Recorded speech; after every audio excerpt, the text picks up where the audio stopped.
Got a great show for you today to end what's been an eventful year on the show. That's right, and as the university gets into the swing of Varsity Week, here at the Lunchbox we do too. We've got members of the Coventry Uni Cricket, Rugby League and golf teams on later. We speak to a marathon runner in Coventry.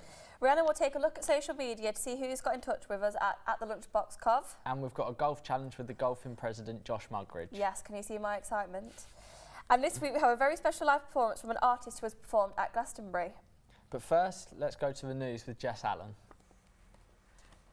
One of 5 men who were charged with killing teenager Daniel Kirkwood has been acquitted of murder. The jury said that from the evidence they heard, Zaka Khan, aged 25, could not be found guilty of Daniel's murder. The 18-year-old died after suffering stab wounds to his neck after an altercation outside Society nightclub in Coventry on March 15th last year. Junior doctors across Britain are set to take part in yet more strikes after the government said they would force charges on doctors starting from this summer.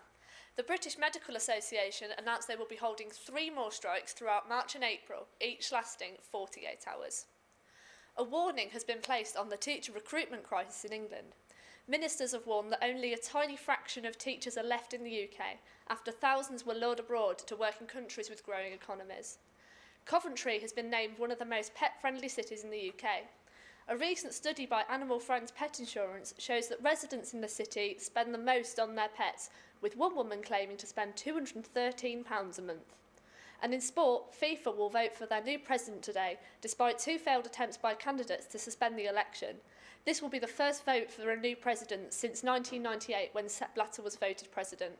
We'll expect to have a result around 6 o'clock this evening. Back to Libby and Kieran in the studio. Thanks, Jess. This Sunday, the half marathon comes to Coventry, and many passionate runners will be taking on the challenge. Gemma Cullum spoke to 2 of them.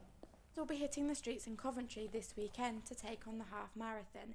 Each runner has an untold success story with either the hope of helping out a charity or reaching personal goals.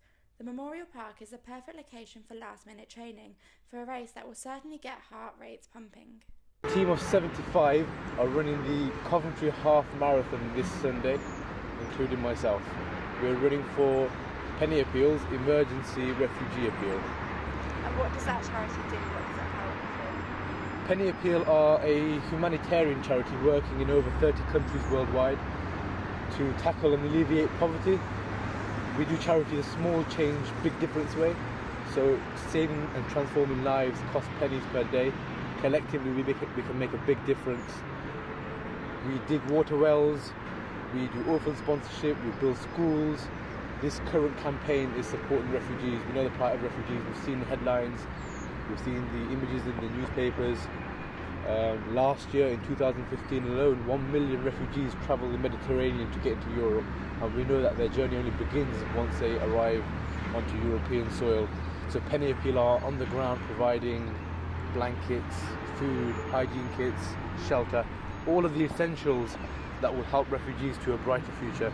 That's why we're running the marathon. We're raising money to support the refugees. We're making small change, and Penny Appeal will make the big difference. Running is quite special to me. It's my lonely time. It's where I can contemplate. It's where I can reflect. It's where I can put away the stresses of life and focus on the important things like family, friends, faith, a bit of fantasy.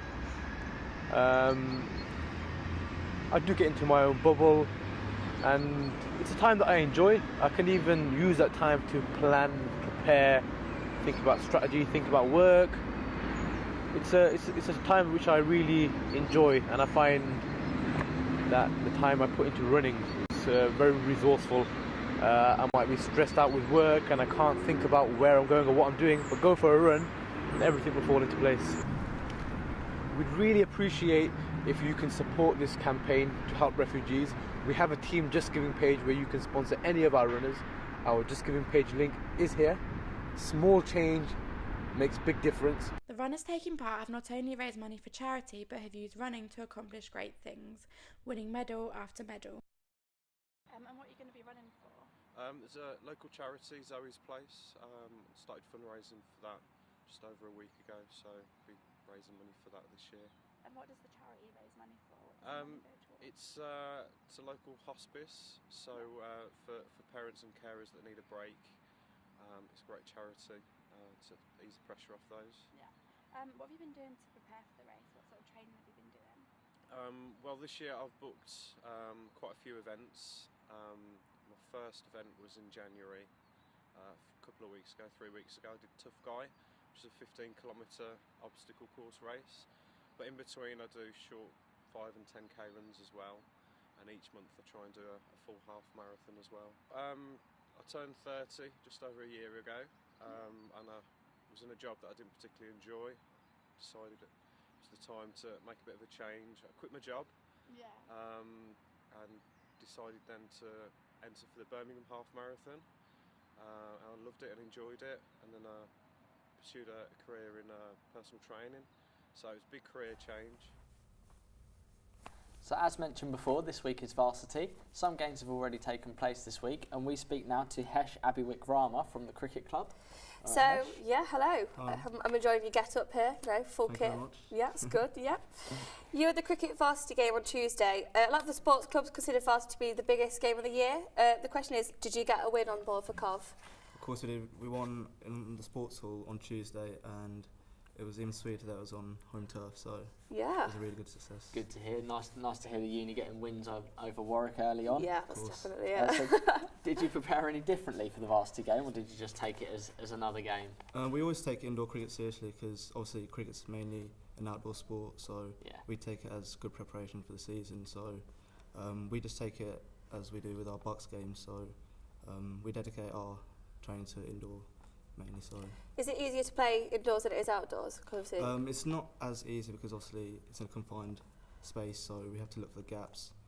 It's a lot of tactics involved, so might not be just smacking the ball. It's got to think about what you're doing. So Yeah. Is there a rivalry, with, like a specific cricket rivalry with Warwick, or? Because I know in some of the sports they get It's quite like trash heated, talking, or, yeah. because obviously cricket, there's a bit of sledging involved. So but with any sport, especially with varsity, Warwick they're always good competitors, and it's always going to be a bit of a rivalry. Bit of a riot, yeah.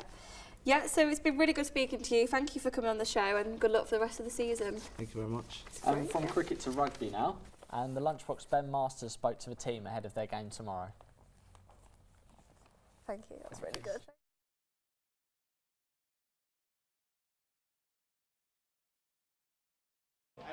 Varsity against rivals Warwick University, where Coventry will be looking for a second victory in as many years against their local rivals.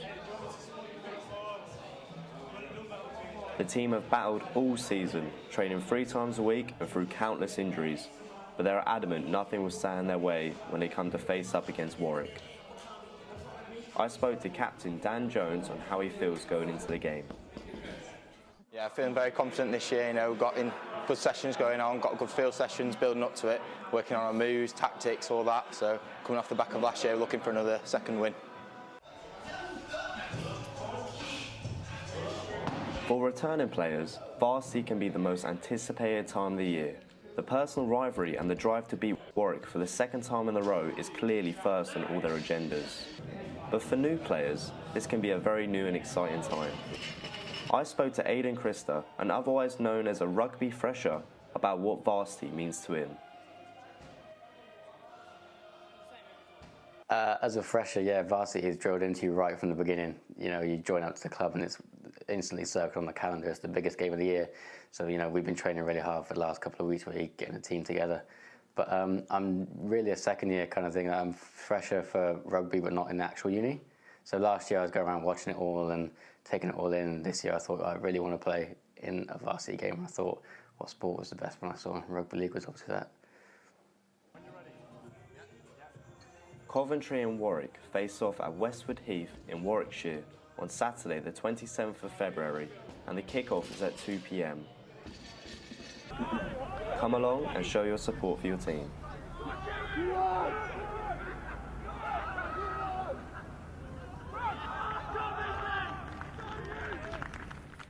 Well, we've seen the rugby team working hard in the gym, preparing for the game tomorrow. And now we have Dan Carberry, the president of the Rugby League, and Dylan Bale, your vice captain, aren't you, of the Rugby League team? Yeah? So obviously you've been working hard preparing for varsity. We've already seen the cricket team have got a win on the board for Cov. Can we expect the same from the rugby league team? Yeah, I'm hoping so. Hopefully. Yeah. Yeah. Yeah. That's confidence. That's what we want. It's that confidence. Don't need to explain yourself. You know, that's what we want. We're going to win. Yeah, the biggest attendance we've had all year these past few weeks. So everyone's been working real hard, going at it. Yeah, we try not to make too much of a big deal about it, because when you overhype things, that's when players start to be a bit like stressed, and then performances drop. So we've just tried to keep quite a relaxed atmosphere about it the past couple of weeks. That's good logic, yeah. So it's quite a popular sport, isn't it, in the uni, rugby league is. Why do you think the sport attracts so many students to it? I think it was because of our on-field success last season, because we won the league quite convincingly, and we had a good playoffs as well. So, and as well, like, you always hear good feedback about the lads. Like, generally they say like, oh, rugby league are nice guys and stuff like that, make you feel very welcome. So we really worked on the social side last year, make sure we had good turnouts on Wednesdays, make sure everyone felt welcome. Yeah, it makes for a better team, doesn't it, if you're getting involved? Sports night didn't just develop a team, we developed friends within the team, so everyone wanted to work for each other instead. Do you think the social aspect is also important to like the success the club has had? So yeah, of course. Like within the team winning the league, do you think that's a lot down to all being friends? Yeah, because you put your bodies on the line for your teammates. That's the whole aspect of it. And you want to play with friends, you don't want to play with someone you don't like. I mean, if you have chemistry, it makes the game go so much smoother. Yeah, that makes sense. As president of the club, Dan, do you feel extra pressure sort of for the team to do well? Do you feel it? The responsibilities on you a bit more? Yeah, sort of, because like you look at the years gone by.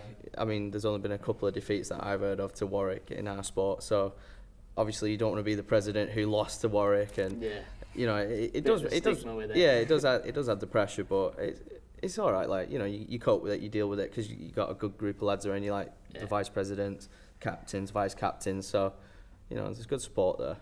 That's great. Well, thank you so much for coming on today. Everyone at the Lunchbox is wishing you good luck for it. And now we're going to go over to Rhiannon Everton to see what's going on today on social media. Thanks, guys. Firstly, on Facebook, founder Mark Zuckerberg has spoken out about hate speech on the social media site. During a trip to Germany, the founder hosted a town hall Q&A session where he said there is no place at all for hate speech on Facebook. Zayn Malik has released his new single, It's You, although a lot of people on Twitter seem to be confused about the rumour he's chosen Nicola Peltz to star in the video, instead of his girlfriend, model Gigi Hadid. His new album, Mind of Mine, is available to pre-order on iTunes now. The hashtag FridayFeeling is back again. Everyone is talking about how excited they are for the weekend. Just remember, there's only a few hours left now, so just hang on.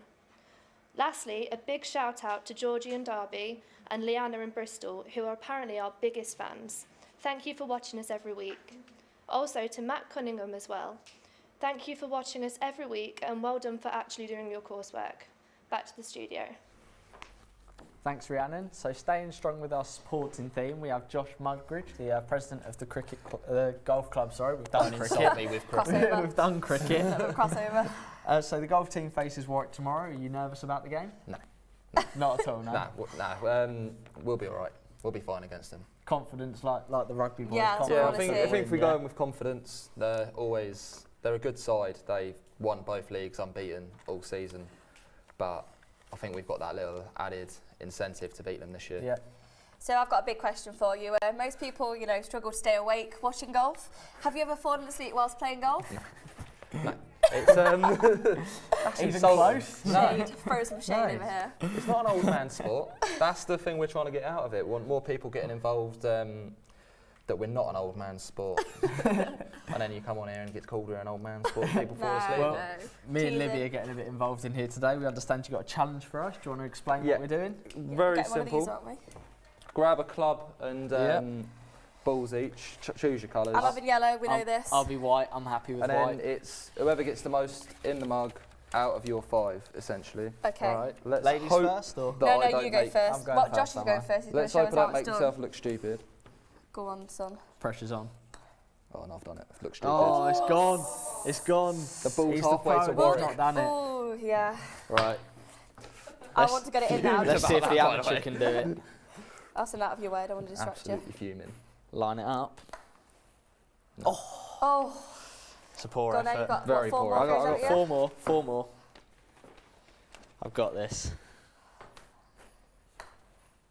Oh. Oh. I've hit it. No. It's an yeah, but you have to improvement. get it in. That doesn't count. I think that's definitely a half, surely. No. It's closer than No. Josh, Don't do anyway. half A lot points. closer than mine was. You watch me get all 5 in. Oh, yeah, there it that is. counts, that counts.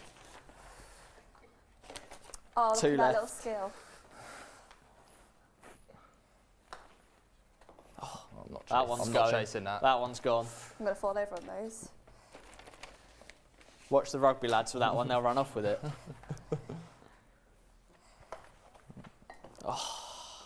Is that all There you five? go. Is that you One- done? one Right, you out can be of my 5. caddy. You can pass me all the Oh, other yeah, ones. okay. Yeah, that's I'm, the one. I'm slave now. Right, for you Josh, then, come right? show me how it's done. I'm not sure how to Right, stand it. so Have I got it the right way? yeah, got it the right way. Flat side towards the ball, Yeah. ball in the middle of the stance, left hand above right, Yeah. back through, back at the same amount as you go forwards. What? Okay. Livy's No, I've got too much. A little bit There you softer, go. a little bit softer. Caddy's Right. here. It's awkward because I did a course with golfing and it's obviously not stuck with me, has it? Do you want me to take the script off you? I can't even get it in the right place. Yeah, thanks. Come on, she can do it. Probably not the best footwear, to be fair. There. Off Technically, the I edge did better doesn't than count, you Josh. see. That kind of counts for something, so. Right. Oh, No, this I'm is poor. getting annoyed at myself. This is So embarrassing. you've only got to get one in to Come equal on. Kieran. Catch up. I can hit you with this. Oh, Ah, Last one. it's annoying me. I want to make my mum this and to dad go proud. to sudden death. Come on, come on. Oh, No. there's Where too is much pressure that there. Woo, no, I can't do it. Too pressure. Well, that was certainly different. Yeah, you know. Thanks, That's guys. all Thanks. Definitely not convinced me to take up golf, though. That's what I can say. Well, believe it or not, varsity isn't the only thing happening in Coventry this weekend. Fargo Village is hosting a beer festival, and we can go live. Gemma's there to tell us more. I'm here at Fargo Village at the Twisted Barrel, where they're hosting their first ever beer festival. As you can see, it's a really lovely atmosphere, and there's quite a bit going on. We're going to go over and chat to Aaron, who can tell us a bit more. Could you tell us a bit about the festival? What's going on here? Yeah, certainly. Well, today and tomorrow is our Mad Festival that we're doing, which is a collaboration between other breweries, 9 different ones, part of the Mercury line of breweries. So, 3 different beers from each brewery on. One of them, which is with this one, which is called the Canal, which is a Baltic porter. So we wanted an idea of a couple of different beer to actually make. So designed this one.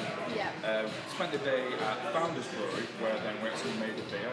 So a great way of trying it is by doing a beer festival, so you can try many of the different beers at the same time. Is this the first one you've had here, did you say? It is the first one we've had here, yeah. Though hopefully it's going to be the first of many to. Are you expecting it to get busy tonight? Or? We are, considering it is well, it's not Thursday, it's Friday, yeah.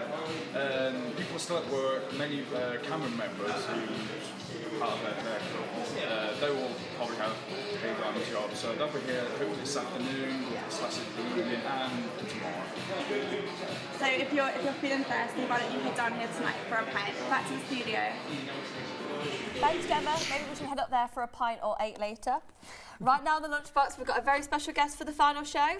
With us now is Danny Ansell. So, Hello. Danny, you've performed all over the UK since 1999. Played at the NIA, Glastonbury, and at Noel Gallagher's official after show. But how does it feel to finally get on the Lunchbox? Right, it's a privilege and an honour. Similar, actually. It's just minus the hippies, the druids, and the funny smell in the air. Big day for you then, yeah. Nerves are getting to you, the performance, yeah. Yeah. Yeah. Well, in all seriousness, you've played at some big events. What would your advice be to aspiring artists? Same as myself, just keep going. No gig's ever too small or too big. Just keep playing. You know, I've played all over the country, obviously in all venues and toilets, car parks, and you know, anywhere. Just keep going. If it's what you believe in, keep going, and good things will happen. That's good advice. I like that. Humble. So you have released 3 albums, and we understand you're working on a 4th. How's the 4th album going? It's not going too bad, actually. I'll be going straight from here to the studio to continue it. So it's going very well. Yeah. We've got 5 songs in at the minute, so. Yeah, that's how many songs do you think you'll have on there? Is it like a... I usually have about 10 or 11 on yeah, the album. So. Yeah, that's quite an average one. So if any of our viewers want to see you live, is there any like up-and-coming shows you've got where you're performing? Local shows, I've got the 11th of March, I'm playing at the Empire, which is a local venue just up the road. Yeah. 12th of March, I'm at the White Lion venue over in Bulkington. I mean, I've got a website, Facebook and all that, so if anybody wants to come and see me, they can just check that out, Danny Ansell. Yeah, of course, yeah. So you're going to perform for us live today. What song are you going to be playing? It's a song called Suit 'Em Up. So it's a bit of a song about a bit of a dig at these TV shows about competitions. That hang on. When you win a competition and you suddenly you've got loads of money and you're a pop star. Oh yes, I see. I won't say the name of it, but you know. Hint, hint. It's been great to have you on the show today. If you'd like to go and get yourself ready to perform, and then we'll just wrap up the show here for you then. Thank you. Okay. So we're at the end of what's been a great year on the Lunchbox here. Yeah, it's been great fun doing these shows, and there are a lot of people that you don't see on camera that do make it happen. Yes, thanks to everyone that's made the Lunchbox happen, and a special thanks to the big guns, Sean and Craig, who fix the things that we break. But now over to Danny Ansell to play out the Lunchbox for the last time this year. Thanks for watching.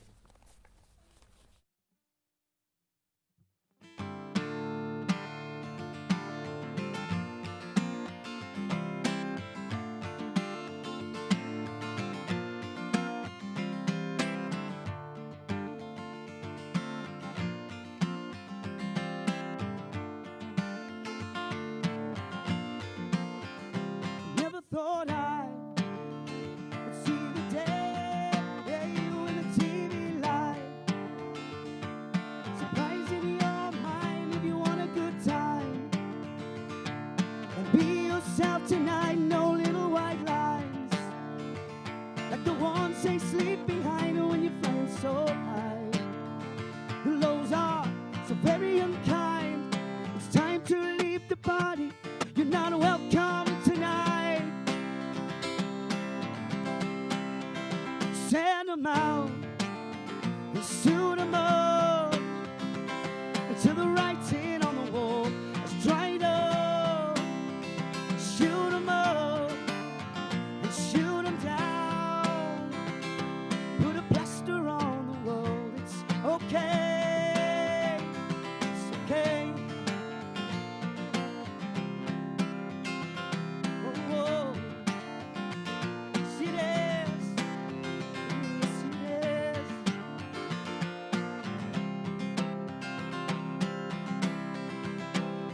Now is the time to seize the day and make a line in the sand and kick it away.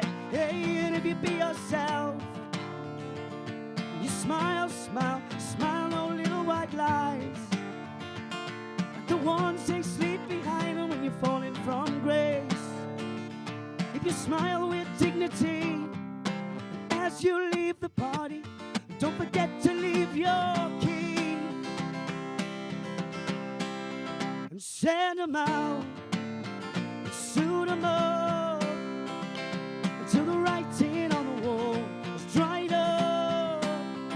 Shoot them up, shoot them down, put a plaster on the world. It's okay. You put a plaster on the world. It's okay. Yes, it is. Suit 'em up, suit 'em up, suit 'em up, suit 'em up, suit 'em up, suit 'em up, suit 'em up, suit 'em up.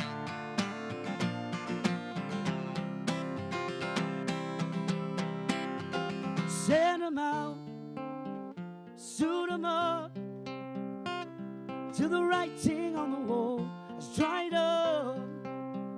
Shoot 'em up and shoot 'em down. Put a plaster on the world. It's okay. Put a plaster on the world. It's okay. And send 'em out and shoot 'em up till the writing on the wall is dried up. Shoot 'em up and shoot 'em down. Put a plaster on the world. It's okay.